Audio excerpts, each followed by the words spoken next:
All right, Tets. No. It's your turn. What's your topic? Well, so specifically talking about some of those classes and how nasty they can be. Particularly the Scorpion, and how much he can break a table's synergy and just general peace. I wanted to ask you guys what all pieces of gamer etiquette at the table are, I guess, kind of a twofold. Ones that you say that absolutely need to be pointed out and followed and observed, and then ones that just utterly piss you off when you see happen and just should never be done but still happen. Oh, I got one. Oh, go ahead. And I got a story, but now I'll let everyone else go first. I like going last. I guess I'll take this grenade as well. I'll start off. Gamer etiquette that I like, gamer etiquette that I don't like. You know what? I hate, and this is just me, I hate people who are late joining the game. This literally, I don't know why this frustrates me so much, but if you're going to say you're going to be there at some time, you should be there at that time. You're holding up to potentially 3, 4, or even more players. And usually you know that you're not going to make it on time, and you can at least not let somebody know.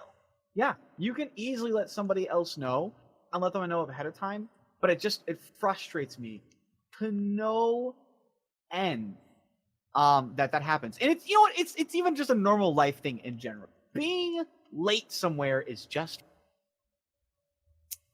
the other thing I also hate is when people pull out their fucking phones. If you're not pulling out your phone to look up a spell or a rule, why do you have it out? Why are you looking at that? Because I'm not involved in the scene. God, I'll get to mine. Oh, God. I'll get to mine in a second. I hate that statement so much. I'm not involved here, so therefore I don't have to pay attention. No, you are wrong. That is not true. You can be as involved as you proactively put yourself to be into the scene. Don't look at the phone. I mean, sometimes people literally split the party. Yeah, that's true. Sometimes people will split the party. If that happens, I can understand a little bit more. But I mean, that's an exception to the rule, not the norm. I mean, it's more when like, all right, the captain of the guard is lecturing everybody about what they need to do for the king, and then like the whole party's there in a scene, and then like one person's like not paying attention. Yeah, but even with the split the party thing, you need to be paying attention for when the spotlight turns back to your group of the party. Like, you don't want people to go, hey, come on. You know, like you should be paying attention and knowing what you're gonna do.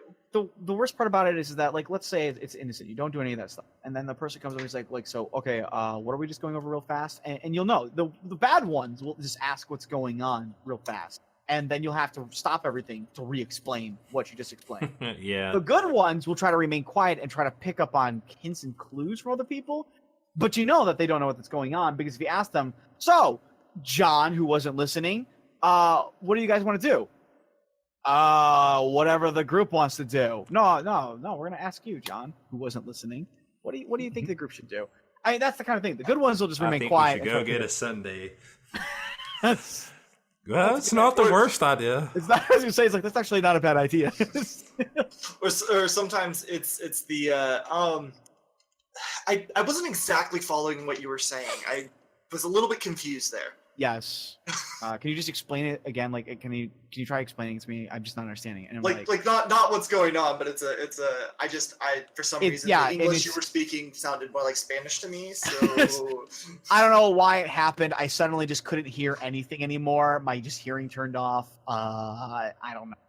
I mean, it kills me because like there's our times where somebody just actually legitimately does like they're not fully understanding what's going on, but there's the person who just doesn't understand what's going on and asks about it, and then there's the person who literally wasn't paying attention, and that's that is etiquette that you should have. On a deeper note, the last one that kind of gets me, and this is gonna be a half and half. Somebody who either complains that their character doesn't do enough and then doesn't jump into the spotlight or try to be proactive in putting their character out there, and then complains that nothing ever happens with them. and then the opposite of that, which is the character or the person who is always attempting to pull the spotlight to them Yeah, that's by mine. doing some of the most silly thing. Or mine's a more specific example of it, but go on. I'll get them on next.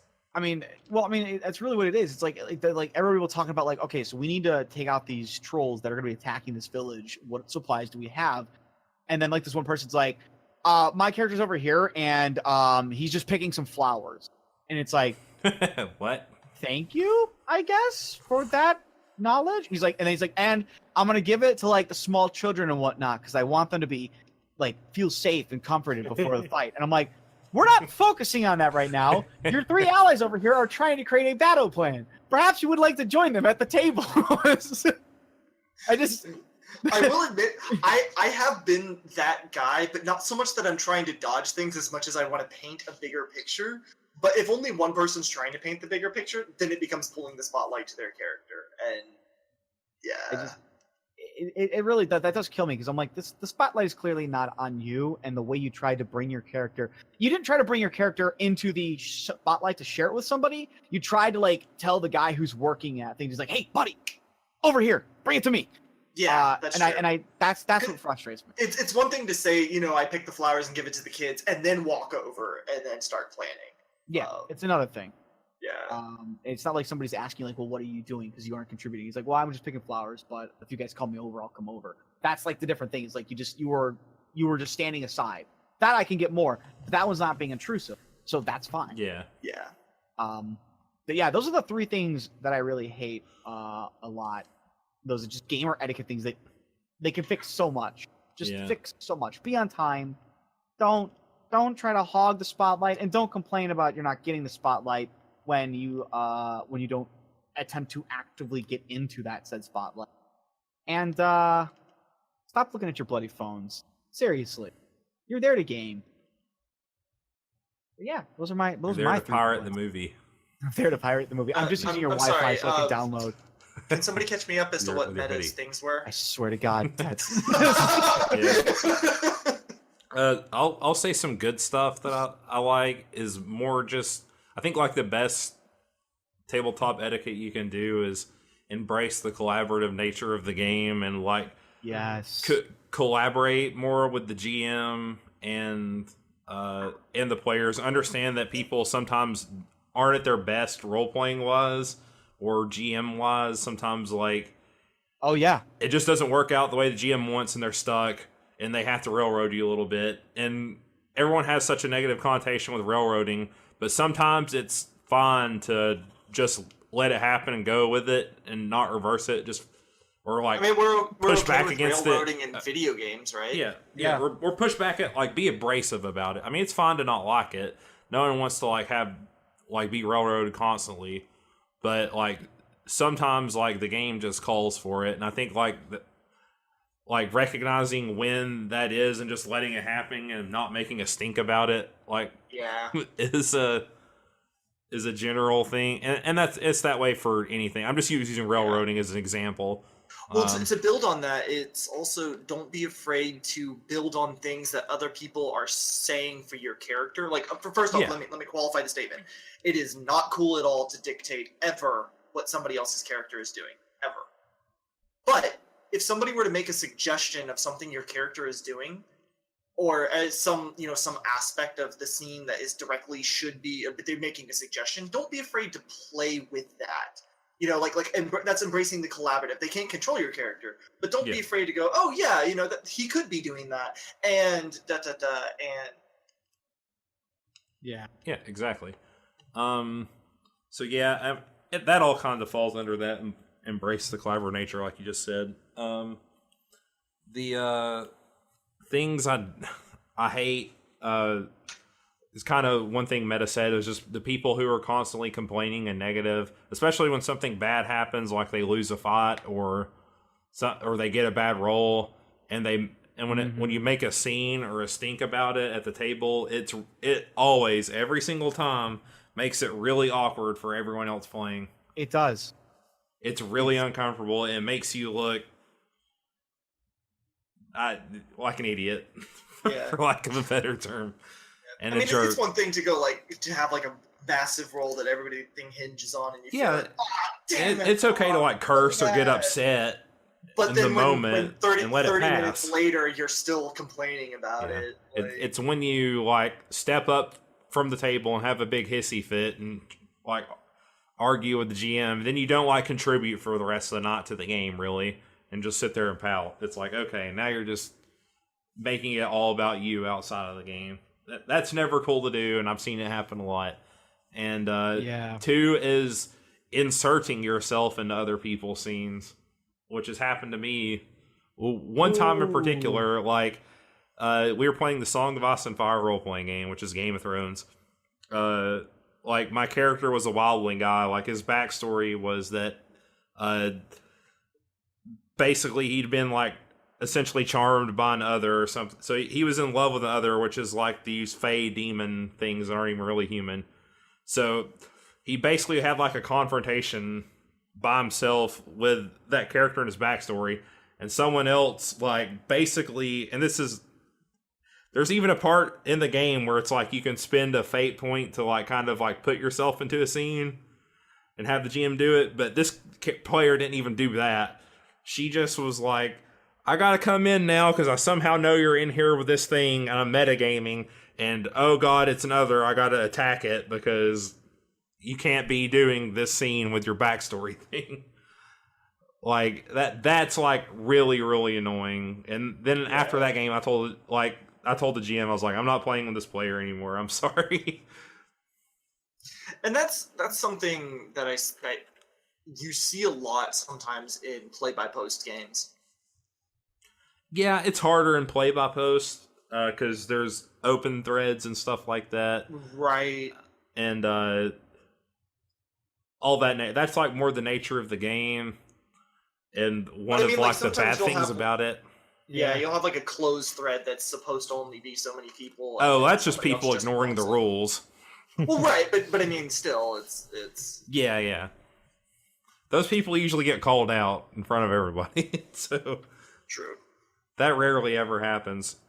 But yeah, that's really bad etiquette in my opinion to just it's obvious the GM and one other PC are having a background thing by themselves. And it wasn't it was going on for more than 2 or 3 minutes. And the player felt the need to insert her character into it. And she'd done that before with other people and stuff, so I was okay, this is just the last straw for me at this point. So that's my bad etiquette story thing, I guess. I can absolutely empathize with it though, because metagaming, ironically enough, part of my moniker, and sort of the fun for it, metagaming is probably one of the most cardinal sins of gaming in general. And somebody just not only utilizing that metagaming, but doing it to screw you over and to force themselves into a scene with one of your characters. Yeah, that would be incredibly frustrating and infuriating. Oh, it is. Yeah. What about you, Mal? I mean, agree with everything that's pretty much been said. It ultimately comes down to just being respectful. Yeah. I mean, who would have thought? Respect? I don't believe in that. There are some things people who specifically go against the party, or the random evil person in a party, or especially people who steal from the party, players, stuff like that can be the worst. Yeah. Random party PvP. Yeah. Out of left field. Or nobody likes a kinder. Oh god. Chaotic, stupid player as well. Yeah. Yeah. I'm chaotic neutral. Look at me go. See, and I love chaotic neutral when it's played right, but it just isn't. Generally, a lot of people just use chaotic neutral. Chaotic neutral, even chaotic evil, are just all over the place. Yeah. Closet evil is generally what I like to sometimes call chaotic evil. Evil in general, any evil character, any evil player who's playing something else in evil, but generally the classic is lawful evil. Oh yeah, I'm totally a good guy, and then he stabs like some hobo for his cash. I'm like, that's clearly chaotic evil. I'm clearly a good guy as he laughs maniacally, twirling his mustache. Yeah, right. Kafka. I will agree with you, Mel. I think ultimately what it does boil down to is respect. I think a big part of anything. Not to nitpick, but I also think that, like, I mean, technically you could argue that they don't have a lack of respect for the people there, or they lack of respect for the game, but that's who they are. That they might do something that just is disrespectful. Which doesn't really take away from anything you said, Mao. I just handily agree with you. I think if you really want to cover the base, just a lot of respect. Yeah, everything that was said is just being respectful to the people around you and the story being told. Yep. You know, you can always politely ask somebody like, "Hey, is it cool if I jumped into this? I think it's really cool, and I would love to be a part of it." And be ready for somebody to say like, "No, apologies. I really did want the scene for myself or for my character, or could you at least give me a little bit of time? I kind of want to build it up before you potentially walk in on it or something." I also think people could probably talk about the issues more, like and not just let it sit there and bottle up. Yeah. That was what I was gonna say. Is I think one of my biggest things is to be more communicative at the table and not to be afraid to bring up things. And again, if everybody discusses the things that they want and the things they don't want, then everybody knows. Sometimes just people just don't know necessarily, or it's I agree. There's not much to say. Yeah, I think at this point it's kind of those are some of the major ones. We've kind of talked about things that like ideas, like ways to make your game better, so to speak, and tips for DMing. So this kind of falls into that. But I don't want to end it on like kind of a note of like, I don't want to end it on a Debbie Downer. I don't want to be a Debbie Downer noter. So I do want to like give at least one positive for it, is that I actually really enjoy when players go out of their way to talk politely with one another, to collaborate on. Yes. I don't see it often, but when two players collaborate on some idea between them and they bring it forward and like, we would like to do this, is this okay? And they respect not only each other and they're trying the collaboration, but respect them and come forward with that. I think that's probably that is the de facto perfect example of like how it should be technically done. And that there is I think I've only seen this once or twice in my time of gaming, but both times it warms the cockles of my cold dead heart. So it's honestly that's probably one of the best things I've ever seen. I love seeing collaboration between players, and I love seeing them trying to make sure it's okay with the GM before they delve into it. It's just a really cool experience. Isn't it odd how respectful communication is the key to like everything going smoothly? Nah, I think honestly, I think we should just all be savages and beat our chests. Just like yell at each other and point and shout. Shout. Whoever is the loudest wins. Make sure when you throw your dice, they knock all the other dice off the table and all the figurines. We already talked about that last week. Yeah. That's the big etiquette breaker. Don't touch my freaking dice. But it's the closest D20, because on my last one I threw it. But you're gonna drop it. It's gonna go under the fridge. It does every time. Sent it back to me because I threw it across the table. So every time it rolls under the fridge. Let me just lick it first. Forget about it. Oh God, that's awful. Somebody picks up your dice and then puts it in their mouth. Oh, that's the worst. Even when they chew on their pencil. When they chew on your pencil. I'm like, are you kidding me, dude? I use that to write with. And it's always the only pencil you have that has a good eraser, and they're chewing on the eraser, so you know they don't have any good erasers. That's gross too. That is grounds for execution on the spot, Your Honor. That's why as a GM I had to do it. Everything gets written down in pen. All right. This has been a long one. It has been. Not the longest. 2.5 hours of episode 60 of Podcast of Five Rings, your source of enlightenment in the realm of video games, tabletop, anime, film, and tech. Yes, I am going to read this differently. Each episode of Podcast of Five Rings releases Monday mornings on iTunes and SoundCloud, and Talk by Topic day by day on YouTube, with the full video releasing on Friday. Check us out on Twitter, Podcast5R, Facebook, P5R Podcast, Meta and them stream, twitch.tv/PSOflow, and our stream that barely ever happens. Podcast of 5 Readings. Maybe one day we will get onto that. Yeah. For more sweet jazz sounds, One day just tune we'll into. finish Final Fantasy 1 and all of its horrible random encounter rate. Right? And then we'll play some Magic. That's what I really want to do. Because M19's on Magic now. I'm ready for Arena. Final Fantasy 1 to be over. It never ends. We're constantly stuck. Every 3 steps. Another Every random battle. 3 steps. Oh yeah, it's awful. So that's like the worst part of the game. All right. Until next time, we will see you later. Yep. Later, guys. Bye.